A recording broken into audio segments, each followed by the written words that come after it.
graça e a paz do nosso Senhor Jesus Cristo continue sobre as nossas vidas. Louvamos ao Senhor, porque novamente Ele nos traz a oportunidade de juntos, mesmo utilizando esse mecanismo, agora estarmos meditando na palavra do Senhor.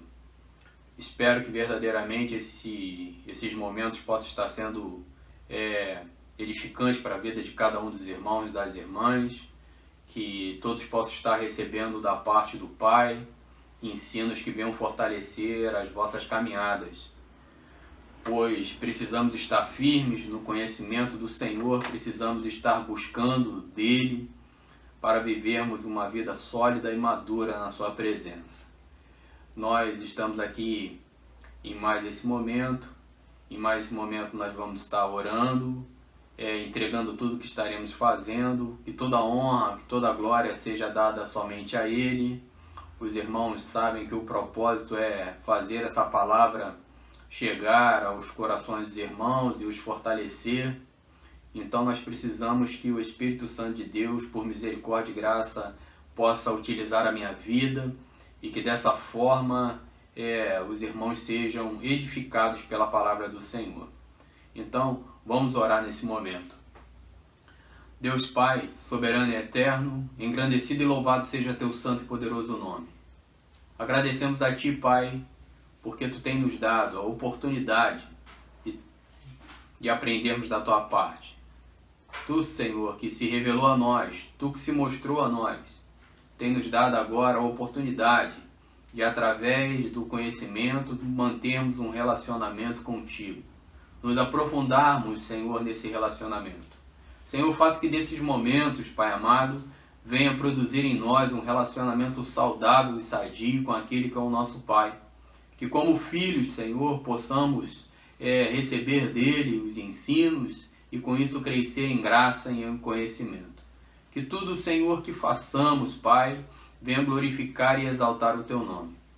Senhor, que Tu seja mais uma vez misericordioso e gracioso para com a minha vida. Senhor, que tudo que venha colocar aqui edifique a Sua igreja, edifique o Seu povo.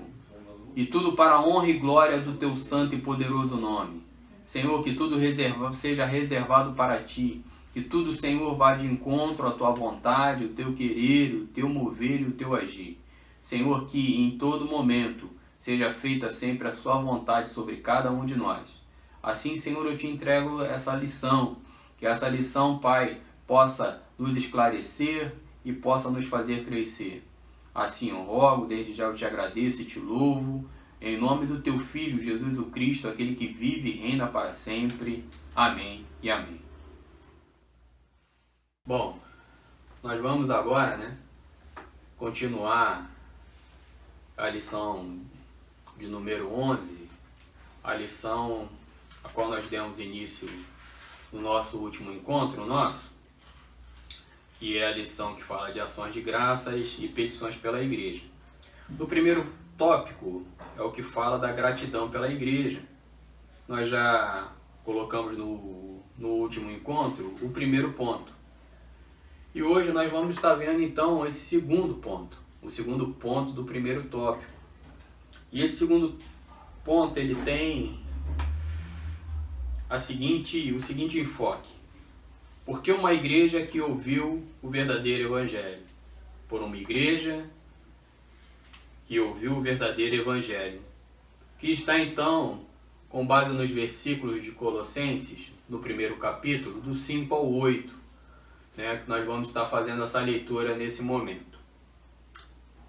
Por causa da esperança que vos está reservada nos céus, da qual já antes ouviste pela palavra da verdade do Evangelho, que já chegou a vós, como também está em todo vós, desde o dia em que ouviste e conheceste a graça de Deus em verdade, como aprendeste de Epáfras, nosso amado conservo, que para vós é um fiel ministro de Cristo, o qual nos declarou também a vossa caridade no Espírito. A vossa caridade ou o vosso amor em Espírito. E algumas outras traduções. Então, esse segundo ponto, por uma igreja que ouviu o verdadeiro Evangelho, né, nós vamos estar baseado nesses versículos, do 5 ao 8. E assim está escrito na nossa revista. A experiência dos colossenses com as 3 graças mencionadas anteriormente era devido a terem ouvido o verdadeiro evangelho, que detém as características listadas a seguir. E aí então, o que é que esse verdadeiro evangelho traz como característica? Será que existiria um outro evangelho? O que foge disso não é evangelho. O evangelho genuíno, ele trata das verdades bíblicas. Qualquer outras boas novas que não sejam essas, elas precisam ser rejeitadas. Elas não podem ser aceitas pelos que são filhos, porque não existe um outro evangelho, assim como Paulo escreve em uma outra das suas cartas.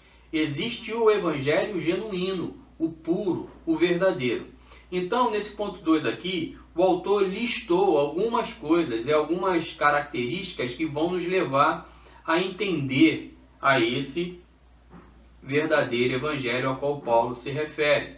Como nós sabemos, Paulo estava aqui, de alguma forma, refutando alguns ensinos, né, de falsos mestres, adentrando, né, que haviam adentrado naquela comunidade cristã, trazendo sobre eles, né, ensinos errôneos, ensinos equivocados, deturpados desse evangelho de Cristo, as boas novas de Cristo. Então, a letra A é a palavra da verdade, no versículo 5.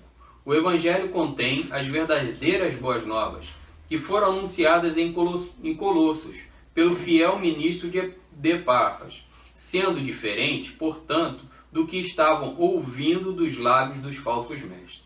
Então vamos lá novamente, versículo 5. Por causa da esperança que vos está reservada nos céus, da qual já antes ouviste pela palavra da verdade do evangelho. Então, por causa da esperança, se refere a um objeto dessa esperança, que se baseia onde?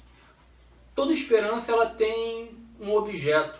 Por que esperançamos? Por que temos esperança? Por que aguardamos? Por que temos expectativa? Por que aguardamos que algumas coisas ocorram?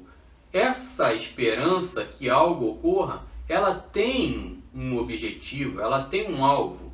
E o alvo aqui qual é? É os céus. Porque nós vamos ver que Paulo escreve, por causa da esperança que vos está reservada nos céus. Então, a esperança é que tinha algo reservado para nós nos céus. Né? E aqui ele coloca, não como uma ideia de lugar, né? Naquela ideia tripartidária de céu, terra, né? E inferno. Mas de mundo, né? De céu, terra e inferno. Não, mas uma ideia de algo que estava reservado, está reservado para os justos. Não aqueles que praticam a sua própria justiça, que confiam no seu próprio braço, mas aqueles que foram justificados pelo sangue do Cordeiro. Então, esse céu aqui, ele tem essa ideia, não uma ideia de lugar. Mas isso será alcançado pós-morte, alguns, ou aqueles quando o Senhor vier, né, e arrebatar a sua igreja. Como a sede gloriosa da recompensa dessa vida santa que você tem procurado viver, em Cristo Jesus, é claro. Porque essa vida santa só pode ser vivida em Cristo Jesus. A dificuldade que temos de conseguir viver uma vida em santidade é se o Cristo não estiver em nós, não se o Espírito Santo de Deus nos guiar. Quando então permitimos ser guiado pelo Espírito, essa vida de santidade será vivida. Não será algo que será realizado ou no momento. Eu quero ser santo neste momento, mas a sua vida vai ser uma vida de práticas, de santidade, a qual o Senhor, a qual te resgatou, a qual te deu uma nova vida, vai estar então produzindo. Então Paulo fala dessa esperança, essa esperança que está reservada nos céus, para o justo, né, que será essa gloriosa recompensa para todos nós, aonde terá um dia que haverá a diferença, essa graça comum que está sobre todo o homem, sobre toda a raça humana, não haverá mais, ali será sobre aqueles a qual foram justificados pelo sangue do Cordeiro. Essa esperança que está em nós essa expectativa que nós precisamos ter sempre renovada em nosso espírito, em nossas vidas, a cada dia que levantamos, a cada dia que podemos respirar, a cada dia que contemplamos as obras poderosas do Altíssimo e a graça que Ele tem nos dispensado. Então Paulo continua também falando nesse mesmo versículo, né? A recompensa que está no céu, do qual já antes ouvistes, né? Ouvistes pela palavra da verdade. A verdadeira doutrina, a sã doutrina. Meu amado, hoje a igreja do Senhor ela precisa estar resgatando. Eu entendo que chegou o momento, porque nós temos visto tantas igrejas deixando a sã doutrina, o ensino das Escrituras, aquilo que somente ela deve ser para a honra e glória do seu nome, esquecendo tudo aquilo que foi realizado no passado de uma igreja que foi reformada e vive em reforma. Uma igreja, então, que tem 5 pilares. Essa sã doutrina continua e é aquilo que sustenta essa igreja e vai continuar sustentando até que o Cristo volte. Então, com base nesses 5 pontos, né, que nós vamos estar listando agora, é que a igreja ela precisa estar firmada somente pelas Escrituras, somente pela fé, somente pela graça, só a Cristo, somente por Ele e só a Deus glória. A igreja precisa viver essa realidade, a sã doutrina do Evangelho, as verdades dele, o Cristo como sendo o único mediador, aquele que pode realmente restaurar o relacionamento do homem pecador com Deus santo e poderoso, a obra eficaz e poderosa que ele realizou em nosso favor. Então, o verdadeiro Evangelho, ele precisa estar emprenhado, ele é tudo na igreja, ele é o arcabouço, né? Ele é o alicerce. Uma igreja sem essas verdades, ela pode ser qualquer outra coisa, mas menos a igreja do Senhor. Então o apóstolo Paulo estava realmente sentindo o perigo que é quando outros ensinos, aonde o cerne da igreja deixa de ser o Cristo para passar a tantas outras coisas. O misticismo, meu amado, envolvendo a igreja, tudo aquilo que tem sido trazido para a igreja a pontos de apoio, pontos de fé, para que as pessoas então se firmem na caminhada. O que pode te firmar na caminhada cristã é a verdade revelada em Cristo Jesus. Não tem nenhuma outra prática nenhuma que você possa realizar que venha te trazer essa verdade. Que venha te trazer essa presença real de Cristo e uma realidade de igreja do Senhor e corpo dele. O Evangelho, né, quando Paulo fala aqui, o Evangelho, né, a verdade do Evangelho é o plano de salvação do Evangelho. Os preceitos, as suas doutrinas, o plano de salvação do Evangelho. Um plano de salvação, meu amado, que foi na eternidade. Quando então nós vemos o Cristo assumindo um compromisso de estar tomando o nosso lugar. Nós vamos ver isso, meu amado, quando então, lá em Hebreus, no capítulo 9, no versículo 14, ele fala assim: quanto mais o sangue de Cristo, que pelo Espírito eterno se ofereceu a si mesmo, imaculado a Deus, purificará a vossa consciência das obras mortas, para servirdes ao Deus vivo. Então, meu amado, desde antes da fundação do mundo, dos tempos eternos, o Cristo se ofereceu ao Pai para então cumprir tudo aquilo que deveria ser cumprido. Nesse concílio da divindade, nesse concílio da Trindade, né, o Cristo é aquele que merece toda a honra, toda a glória e todo louvor. Esse é o Evangelho da verdade. É esse Evangelho que Paulo busca então que a comunidade de Colosso, a comunidade ali de Laodiceia, de Herápolis, não viesse a se afastar dele. Não permitir que falsos ensinos pudessem realmente permear a caminhada deles. Porque uma caminhada permeada com falsos ensinos não é uma caminhada cristã. é uma caminhada que vai levar à perdição. A letra B. Chegou a todo mundo. Está com base no versículo 6. O mundo conhecido da época era inteirado das boas novas da salvação em Cristo.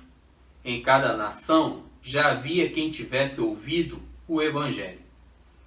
Vamos ver o que está escrito lá em Colossenses 1, no versículo 5, no versículo 6.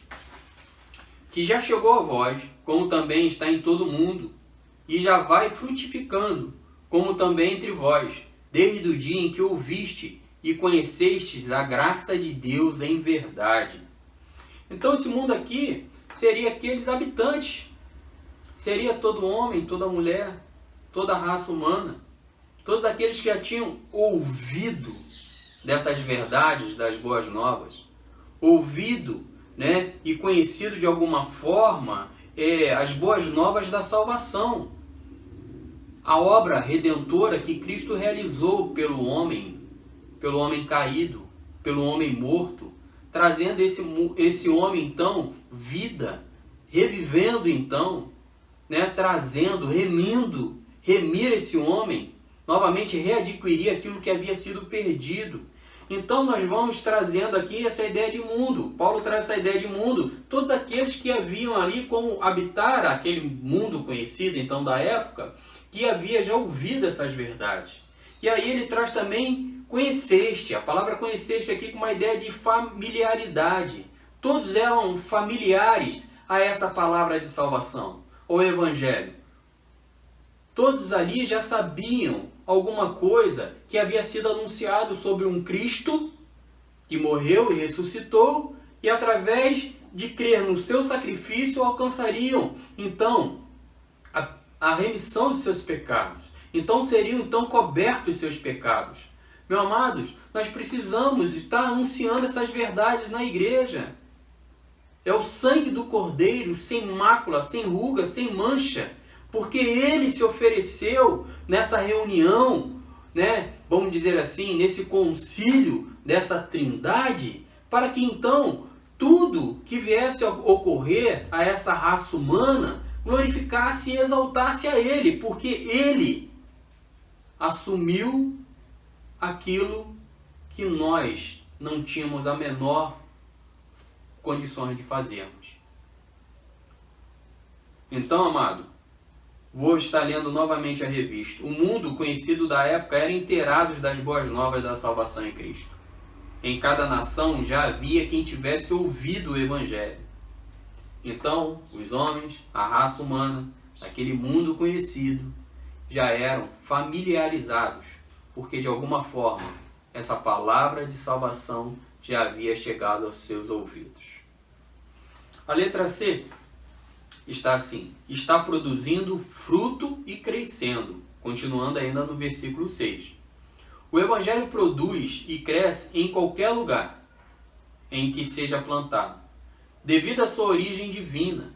É adaptável ao coração dos orientais ou dos ocidentais, para as pessoas cultas e para as não civilizadas, para a humanidade do primeiro século ou para a do 21º. Meu amado, o poder do Evangelho, o poder da palavra de Deus, as vidas que são alcançadas por ela, o que ela produz, o que ela realiza. E aí eu quero estar lendo com os irmãos aquilo que o profeta Isaías, no capítulo 55 do seu livro, no versículo 11, ele nos fala: assim será a palavra que sair da minha boca. Ela não voltará para mim vazia, antes fará o que me apraz e prosperará naquilo que a enviei.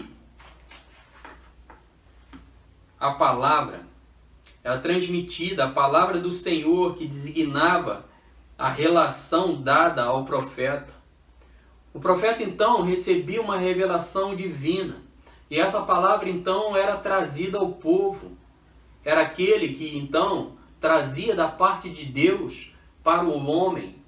Então essa palavra vinda da parte de Deus, da parte do alto, ela iria produzir aquilo que ela tinha como realidade. Porque ele fala assim, ó, toda palavra, né, for lançada, como vamos estar lendo novamente aqui, assim será a palavra que sair da minha boca, né, usada aqui como instrumento da fala, né, ele usa aqui, né, a boca para trazer essa ideia, aquilo que foi falado, essa palavra que foi trazida, essa palavra que veio do profeta mediante aquilo que Deus havia dado a ele, para que ele pudesse levar ao seu povo. E também ele fala que fazer seria levar a cabo uma atividade com um propósito e um destino. Essa palavra, ela sempre tem um propósito, ela sempre tem um destino. Esse tempo que nós estamos aqui, meu amado, é um tempo que tem um propósito divino. Eu posso não entender agora, eu não posso o porquê todas essas coisas estão acontecendo. Eu posso avaliar dentro dos meus achismos. Eu penso de uma maneira, eu penso de outra, mas a verdade absoluta é essa, que essa palavra ela jamais volta vazia, ela alcança os corações, ela penetra, ela corta, ela realmente vai produzir o efeito e o propósito a qual chegou nos lábios do homem de Deus para falar da parte divina ao homem. Esse homem que ouvir essa palavra da parte de Deus e o Senhor, o seu Deus, assim o desejar, o resgatá-lo, será resgatado. Porque ele fala também, nesse mesmo versículo, que ela tem algo que o apraz. É uma expressão de vontade, de uma condicional. Há uma vontade de Deus quando ele traz uma palavra. Quando ele traz uma revelação dele ao homem. E o propósito é que esse homem pudesse ver em seu filho e enxergar nele aquilo que era o cumprimento da sua promessa, de uma salvação eterna, de uma vida eterna. Então, meus amados, nós não podemos permitir que o cerne do Evangelho seja de alguma forma manchado ou retirado. Nós não podemos permitir que a sã doutrina possa ser deixada de ser anunciada nos púlpitos de nossas igrejas. Somente pelas Escrituras, é nela que o Cristo nos dá entendimento de quem Ele é, que Ele se mostra, que Ele se revela. É claro que, meus amados, nós cremos na contemporaneidade dos dons. Nós cremos, meu amado, que Deus tem falado a homens para que homens possam trazer a nós. Nós cremos na palavra querigmática. Nós cremos nessa palavra revelada, plena, por completo. Então, amados, é nela, é na fé, é através dela, dessa fé que foi produzida pelo próprio Cristo, a fé salvífica, né? Naquilo que a obra poderosa dele trouxe até a nós. É pela graça, nós entendemos que é pelo favor imerecido, não pelos nossos méritos. Eu queria aqui compartilhar com os irmãos, a graça ela nunca foi oposta ao esforço, mas sim ao mérito. O mérito humano não, mas o esforço de nos dedicarmos, de estarmos vivendo em conformidade àquilo que fomos chamados, usarmos então essa nova vida para glorificar e exaltar o Senhor, né? Então devemos nos esforçar, devemos nos entregar, devemos nos empenhar em através dos nossos atos, dos nossos pensamentos, no nosso falar, em glorificar e exaltar o Altíssimo. A Ele, somente Cristo como mediador. Não podemos, de hipótese alguma, permitir que haja outro ponto de apoio entre essa relação entre Deus e nós. Somente o Cristo. Este é a essência e o ensino do Evangelho. Ele é as boas novas, a pessoa do Cristo. A pessoa do Cristo. E a Deus, somente Ele, a honra e a glória. Não há louvor e não há bom. Não há aquele que busque, não há aquele que queira. Somente a Deus toda a honra, toda a glória e todo o louvor. Então, amados, é com base nesses 5 pontos, nessa verdade que a igreja precisa estar alicerçada. Nós precisamos estar alicerçados. E agora, para nós terminarmos, né, esse segundo ponto desse primeiro tópico, eu queria falar bem rapidamente sobre Epáfras, essa figura, né, que foi só 3 vezes ele é citado, né, em todo o Evangelho, em todas as Escrituras. Então, em primeiro, né, está em Colossenses 1,7. Como aprendeste de Epáfras, nosso amado conservo, que para vós é um fiel ministro de Cristo. Então ali em Colossenses 1,7, ele traz algumas características desse homem. Ele era pregador, ele anunciava a palavra, ele era mestre, ele ensinava, ele era um servo, e ele era também um ministro na realidade e no sentido real dessa palavra. Nós vemos então que Epáfras tinha um coração missionário, era um homem que caminhava, que pregava, era um homem que ensinava, era um homem que era servo e fiel, né? Era fiel ao seu ministério, cumpria cabalmente aquilo que estava sobre ele. Então, a primeira referência de Epáfras está em Colossenses 1,7. A segunda está em Colossenses 4,12. Novamente é citado o nome dele. E aí está assim escrito: Saudai-vos, Epáfras, que é dos vossos servos de Cristo, combatendo sempre por vós em orações, para que vos conserveis firmes, perfeitos e consumados em toda a vontade de Deus. Então era um homem de oração. Epáfras orava pelo aquele povo, não uma oração vã, mas tinha um objetivo, tinha um propósito na oração de Epáfras. Era que esse povo se conservasse firme, que esse povo continuasse ali perfeitos e consumados em toda a vontade de Deus. A preocupação das orações de Epáfras pela igreja, pelaquela comunidade, tinha esse propósito. Então era um homem de intercessão, era um homem de oração. E eu quero terminar então com a referência que está lá em Filemão. No versículo 23 de Filemão também é falado sobre Epáfras. Saúdam-te, Epáfras, meu companheiro de prisão por Cristo Jesus. Nós acabamos e verificamos que Epáfras também não estava preso somente àquela comunidade. Aqui ele está como amigo e companheiro. Estava ali junto no momento de aflição do homem de Deus. Estava ali, de alguma forma, sendo participante daquele momento. Então, amados, eu quero trazer essa figura que é Epáfras para a nossa realidade cristã. O que eu tenho vivido como cristão, como conservo de Cristo Jesus. Tenho eu tido agora e tendo essa possibilidade de anunciar a palavra? Tenho eu ensinado as Escrituras com verdade e com aquilo que o Senhor tem me revelado? Tenho eu sido servo fiel? Tenho feito cabalmente aquilo que o Senhor tem me entregue? Eu tenho intercedido por essa igreja, eu tenho intercedido pelas nossas autoridades constituídas, eu tenho intercedido pelo povo do Senhor, ou eu tenho me preocupado somente comigo? Eu estou somente me preocupando com a minha família, com a minha parentela? E nós vemos também Epáfras sendo aquele que está lado a lado, seja no momento de alegria ou também no momento de dor. Que essas verdades estejam conosco.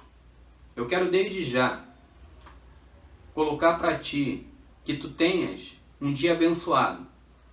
Que neste dia você se reúna em família, sente-se à mesa, alegre-se, porque o Senhor teu Deus tem te dado uma família, tem te dado um lar.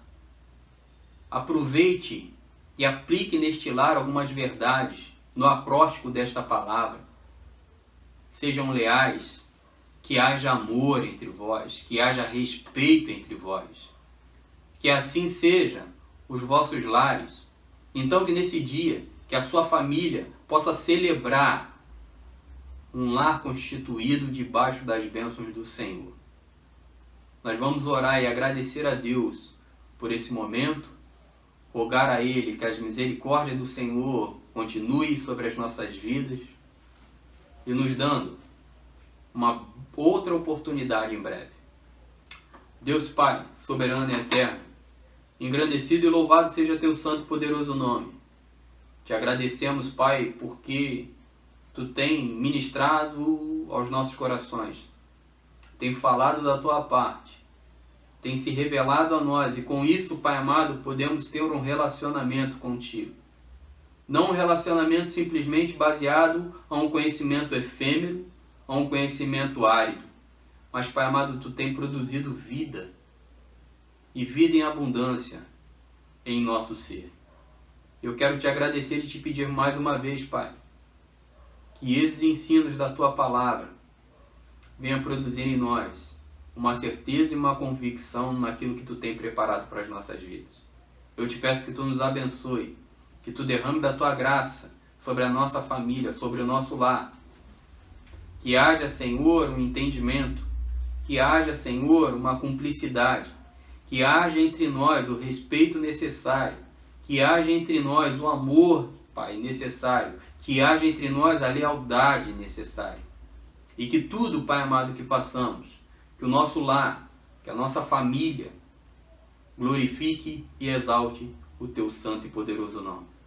Assim eu rogo a ti, Pai, e te agradeço, em nome do teu Filho, Jesus o Cristo, aquele que vive e reina para sempre. Amém e amém.